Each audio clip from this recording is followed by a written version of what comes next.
Jadi awalnya dulu tahun 2009 saya dulu kan kerja jadi karyawan pabrik di Jakarta, dan karena orang tua dari istri saya yang namanya Pak Slamet, nah istri saya ini namanya Bu Pawitah panggilannya. Nanti bisa sejarah kenapa jadi Pawitah berarti nanti saya akan jelaskan. Jadi pas tahun 2009 Bapak itu nyuruh saya terus terang untuk pulang kampung istilahnya, karena memang dulu saya kerja di Jakarta, jadi ya buruh lah, kan punya anak satu. Kata Bapak itu intinya jangan sampailah punya anak punya istri kok sampai berpisah gitu, istilahnya makan nggak makan sing penting kumpul. Akhirnya saya dengan tekad yang bulat untuk berhenti dari pekerjaan saya sebagai karyawan swasta tersebut, mulailah ikut bapak atau mertua saya yang dari orang tua Bu Pawitah ini untuk ikut terjun di dunia batik lah seperti itu. Kemudian berjalan sekitar kurang dari 1 tahun, masih di 2009. Waktu itu memang di Kebumen awal dimulai digalakannya untuk memblow up batik lokal. Jadi memang kebijakan pemerintah dulu itu diadakan yang namanya PNS wajib menggunakan batik lokal. Nah dari peluang tersebut maka saya sempat ya ngomong sama istri, piye ya mak, nek istilahnya kita itu bikin sendiri gitu. Paling enggak jadi gini, nek kita kerja walaupun sebanyak apapun order, kekuatan kita mendapatkan dari pekerjaan itu adalah sekuat tenaga kita. Tapi kalau kita misalkan mau membuat sendiri atau menjadi langsung pengrajin sendiri, paling tidak kita akan mendapatkan sesuatu yang lebih dari itu. Nah, dulu kan istri saya, Mbak Pawit ini jualan sayur keliling pakai sepeda gitu, dan saya memang mulai usaha ini dari nol, yaitu awalnya kita buat namanya printing, batik printing Kebumen. Nah istri saya memang fokusnya akhirnya ke batik tulisnya. Awalnya istri saya cuma pengrajin kecil-kecilan lah, membuat beberapa lembar kain untuk dijual sendiri.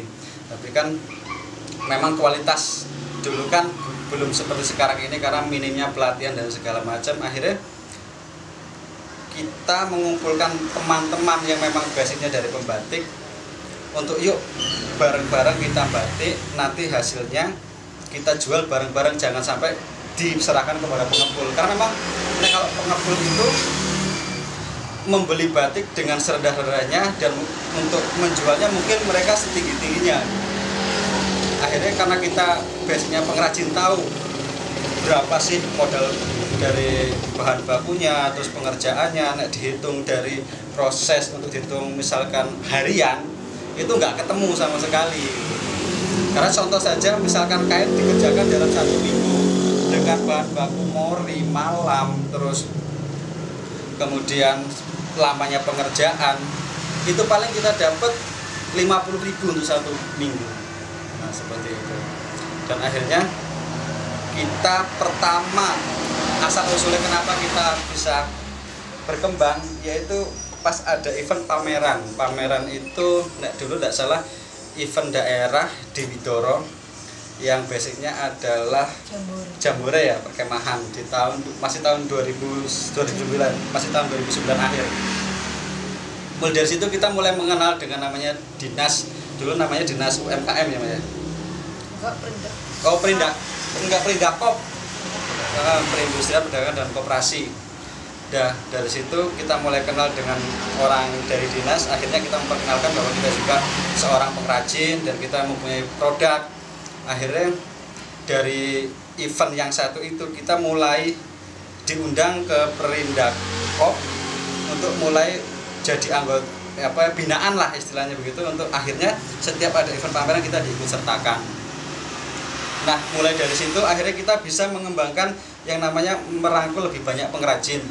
Jadi sistem kami bukan mengepul. Jadi gini, pengrajin kita kumpulkan yang memang benar-benar punya kualitas mencanting yang lumayan bagus.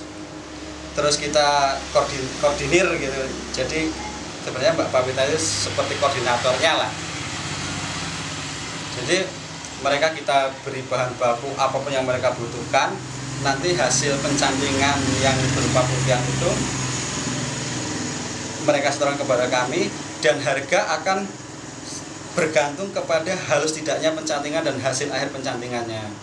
Nah, untuk yang perwarnaan, karena kita dulu kendalanya kalau orang beli batik jadi itu kualitas pewarnaan akan berbeda-beda, hasil akhirnya akan berbeda-beda. Cuma dengan dipusatkan dalam satu orang yang mewarnai, otomatis hasil yang kita dapat itu untuk perwarnaan itu sama kualitasnya, seperti itu. Nah, asal usul kenapa dinamakan Pawita Batik, karena awalnya pemasarannya adalah keliling setiap lintasi sekolah dan sebagainya. Mereka taunya Mbak Pawit, dan setiap ada event pameran, karena kita dulu belum pakai nama Pawita, jadi ada pameran seperti kita pameran gitu. Mereka secara tidak langsung ngomong tuh batik Mbak Pawit. Akhirnya dari situ, karena kok secara apa ya didengar itu familiar Pawitnya, akhirnya kita namakan Pawita Batik. Dan akhirnya event-event pameran berikutnya kita coba bikin semacam brand lah yang menampung pembatik. Sebenarnya kita bisa dikatakan sebenarnya kelompok pengrajin, cuma memang menggunakan nama istri saya karena memang untuk di bidang pemasarannya familiarnya dengan nama Pawita tersebut. Awalnya pengrajin kami paling cuma 4 atau 5 orang, dan itu masih teman dan masih ada kerabatan saudara. Tapi untuk saat ini, untuk batik tulisnya kita sudah mempunyai rekan pengrajin sekitar 15 orang yang pasti kontinu setiap mempunyai produk jadi disetorkan kepada kami. Nah, untuk batik cap kita ada 2 meja, berarti 2 orang karyawan. Dan untuk pewarnaan sendiri kita ada 4 orang yang standby terus di tempat workshop kami. Untuk pemasaran sendiri awalnya memang seperti yang saya ceritakan tadi, yaitu secara keliling dari kantor-kantor outdoor lah, door to door ibaratnya seperti itu. Tapi untuk sekarang kita mulai banyak resell yang dari Jakarta ada, pokoknya dari luar daerah ada, tapi kebanyakan memang dari lokal seperti itu. Dan untuk pemasaran sendiri lewat online kita juga pernah lakukan lewat media sosial, cuma memang kalau pas order banyak kita memang off untuk online-nya, jadi memang online cuma pas sempet gitu aja. Nah, memang pengennya sih yaitu kendala kita memang naik turun apa ya penjualan, jadi memang kita lemah di pemasaran untuk luar daerah, jadi seperti itu.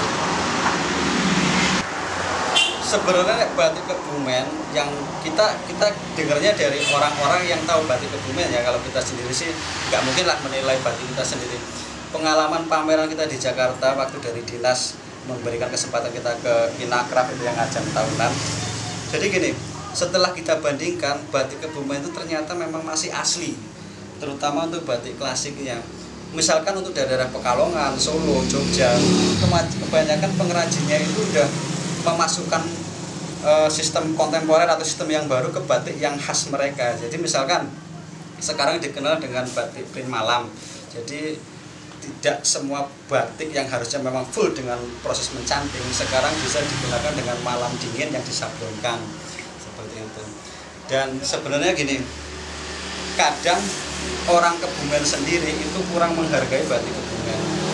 Jadi misalkan dari segi pengrajinnya sendiri di Kebumen sendiri, untuk khususnya di Tanuraksan itu banyak yang awalnya itu pengusaha yang bukan batik terjun ke batik karena memang batik menjanjikan, tapi akhirnya karena mereka jiwanya bisnis itu tidak 100% apa ya memberdayakan pembatik Kebumen sendiri. Sebagai contoh, misalkan untuk batik cap atau batik printing yang khas Kebumen itu mereka buat di luar daerah Kebumen dengan memberikan motif yang seolah-olah itu adalah Kebumen, misalkan seperti itu. Jadi dan yang fatalnya lagi mereka itu lebih menguasai pasar seperti itu. Jadi ibaratnya apa ya, kita kalah dengan mereka lah. Jadi sebenarnya yang kita inginkan gimana sih ya, dari pemerintah daerah sendiri itu bisalah bersikap yang lebih realistis. Bagaimana caranya sih supaya gerakan untuk mencintai produk lokal yang tujuan akhirnya adalah untuk memberdayakan ekonomi pengrajin sendiri itu benar-benar tepat sasaran seperti itu, Mas.